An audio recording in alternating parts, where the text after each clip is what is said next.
Assalamu alaikum student mathematics 4024. Welcome to Maths Guru. I hope you all are fine. I am fine too. Alhamdulillah.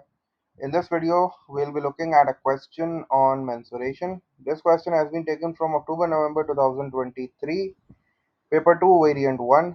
This question has two parts. In the first part, we have to write down an expression for the side BC in terms of x, and in the second part, we have to show that the shaded area y centimeter square is given by an equation that is y is equals to 2x plus 60 upon x minus 4. तो 4 marks का ये question है। और first थोड़ा सा पहले question को read out कर लेते हैं। मैंने ये तो बता दिया तुम्हें फाइंड आउट क्या करना है। अब देखते हैं कि गिवन क्या है हमारे पास। तो सबसे पहले उसने हमें ये बताया कि हमारे पास जो फिगर है उसमें A B C D is a rectangle. ठीक है, तो रेक्टेंगल को मैंने अंडरलाइन कर लिया, फौरन से रेक्टेंगल आ गया मुझे जहन में। और मैंने यहाँ लिख भी दिया कि भाई चूंकि आगे एरिया का वर्ड लिखा हुआ है, उसने मुझे एरिया दिया हुआ है, तो मुझे पता है रेक्टेंगल का एरिया क्या होता है, लेंथ मल्टीप्लाई बाय विड्थ होता है, या इसको हम एल इंटू बी भी कहते हैं। ठीक है, तो ये सारी चीज़ें मैंने जो है वो मतलब थिंकिंग प्रोसेस अपना स्टार्ट कर दिया। रेक्टेंगल था, रेक्टेंगल का एरिया क्या होता है, ठीक है, लेंथ इंटू विड्थ, और वो तो जो है वो 30 सेंटीमीटर स्क्वायर गिवन है। इसका मतलब है कि मुझे ये वाला फॉर्मूला यूज़ करना है।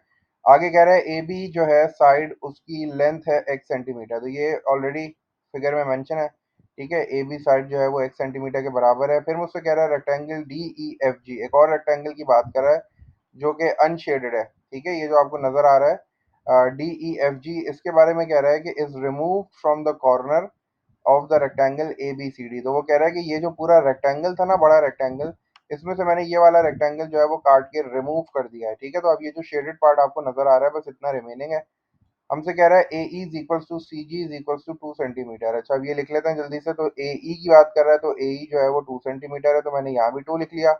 और सी जी भी 2 सेंटीमीटर है, तो यहाँ भी मैंने जो है वो 2 सेंटीमीटर लिख लिया है। ठीक है, तो यहाँ से लेके यहाँ तक, ए से लेके बी तक मुझे x सेंटीमीटर दिया हुआ है, ए से लेके ई तक 2 सेंटीमीटर है, और सी से लेके जी तक जो है ना वो 2 सेंटीमीटर है। मुझसे कह रहा है write down an expression for the side B C in terms of x. ये जो साइड आपको बी सी नजर आ रही है, मुझे इसकी एक्सप्रेशन लिखनी है। ठीक है, चूंकि ये रेक्टेंगल है, तो मैं इस वाली साइड को जो है वो लेंथ बोल देता हूँ। ठीक है, अच्छा, अगर ये वाली साइड x है, तो डेफिनेटली यहाँ से लेके यहाँ तक भी जो है वो मेरे पास x होगा। ठीक है ना, क्योंकि ये रेक्टेंगल है, रेक्टेंगल में ऑपोजिट साइड जो है वो इक्वल होती हैं, तो ये भी फिर जो है वो डेफिनेटली x होगा। तो मैंने इसको लेंथ बोल दिया, और तो ये जो है मेरी जो है वो विड्थ बन जाएगी, ब्रेथ बन जाएगी। ठीक है, अच्छा, अब एरिया दिया हुआ है, तो मैं क्या करूंगा, सबसे पहले एरिया का फॉर्मूला लिख दूंगा। Since it is a rectangle, तो एरिया किसके बराबर हो गया भाई, जल्दी से। एरिया हो गया लेंथ मल्टीप्लाई बाय विड्थ हो गया। ठीक है, चलो भाई, अब जल्दी से वैल्यूज डाल लेते हैं। एरिया की वैल्यू कितनी गिवन है, एरिया की वैल्यू गिवन है 30 सेंटीमीटर स्क्वायर, तो एरिया की जगह पे लिख दिया 30। और इसके अलावा चूंकि मुझे लेंथ चाहिए, तो लेंथ को मैंने साइड बी सी बोला हुआ है, सही है ना। तो मैंने लेंथ की जगह पे वापस एल लिखा, और मुझे विड्थ कितनी पता है, मुझे पता है विड्थ एक्स। तो अगर मैं एल को सब्जेक्ट बना लूँगा, तो मेरे पास जो साइड बी सी की जो लेंथ आ रही है, जो एक्सप्रेशन आ रहा है, तो मैं उसको जो है वो लिख सकता हूँ, ये हो जाएगा 30 अपॉन एक्स। ठीक है, क्योंकि मुझे जो है वो लेंथ को सब्जेक्ट बनाना है, एक्स यहाँ मल्टीप्लाई हो रहा है, वहाँ जाके क्या हो जाएगा, डिवाइड हो जाएगा। तो मेरे पास जो लेंथ का एक्सप्रेशन आ गया, that is coming out as 30 upon x. तो लेंथ को मैंने जो है वो साइड बी सी को जो है वो लेंथ बोला था, तो मैंने उसको रिप्लेस कर दिया बी सी से। तो the expression for B C in terms of x is coming out as 30 upon x. दूसरे वाले में कह रहा है show that the shaded area y centimetre square is given by this. अब देखो, शेडेड एरिया को मैं क्या कर रहा हूँ, दो पार्ट्स में डिवाइड कर देता हूँ। मैं यहाँ से ना इस तरह लाइन जो है वो ड्रॉ कर देता हूँ।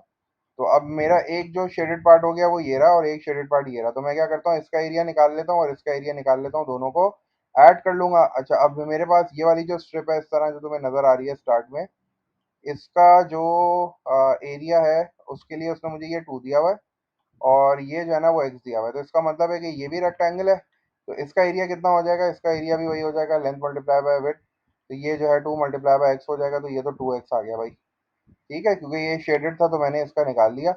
अब ये वाला जो पार्ट है ना, इसको मैं ड्रॉ करता हूँ, फिर देखता हूँ कि इसकी डायमेंशन मुझे क्या क्या पता है। तो ये वाला पार्ट ये है। ठीक है, अब इसमें जो है वो मुझे सिर्फ इतना पता है कि ये है 2। ठीक है ना, ये 2 सेंटीमीटर है, सी जी जो है वो 2 सेंटीमीटर है, और तो फिर डेफिनेटली ये भी 2 सेंटीमीटर होगा। क्या मुझे यहाँ से लेके यहाँ तक का डिस्टेंस पता है? बिल्कुल पता है। कैसे पता है? क्योंकि बी सी मैंने अभी फाइंड आउट किया है ना। मैंने बी से लेके सी तक अभी फाइंड आउट किया है 30/x। तो मैं इसमें से 2 को सब्ट्रैक्ट कर दूंगा तो मुझे यहाँ से लेके यहाँ तक का डिस्टेंस मिल जाएगा। तो मैंने क्या लिखा? मैंने लिखा भाई चूंकि पूरी जो बी सी है वो मेरे पास है 30/x। और अब चूंकि मुझे पूरी बी सी नहीं चाहिए, मुझे तो सिर्फ ये एफ से लेके जी तक चाहिए ना। तो मैं क्या करता हूँ, ये वाला जो 2 है ये इसमें से माइनस कर देता हूँ, तो मेरे पास जो है वो ये भी आ जाएगा। तो अब इसका एरिया निकालने के लिए क्या करूंगा भाई? इसका एरिया निकालने के लिए मुझे क्या करना है? इन दोनों को मल्टीप्लाई कर देना है। जब मैं इन दोनों को मल्टीप्लाई करूंगा तो 2 को पहले लिख लिया मैंने, और इसको मैंने जो है वो ब्रैकेट में लिख लिया। ये बन गया मेरे पास 30/x।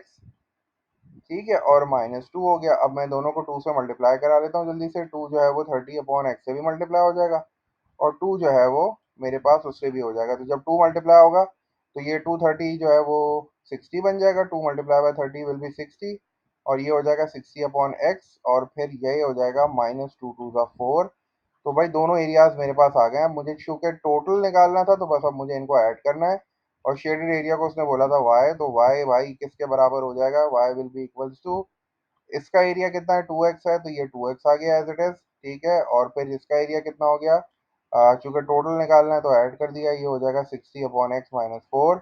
इत्तेफाक से बिल्कुल यही वो इक्वेशन है जो मुझे प्रूव करनी थी। तो मैंने जो है वो अपनी रिक्वायर्ड इक्वेशन शो कर दी है। ठीक है, y is equals to 2x plus 60/x-4 is the shaded area. y है।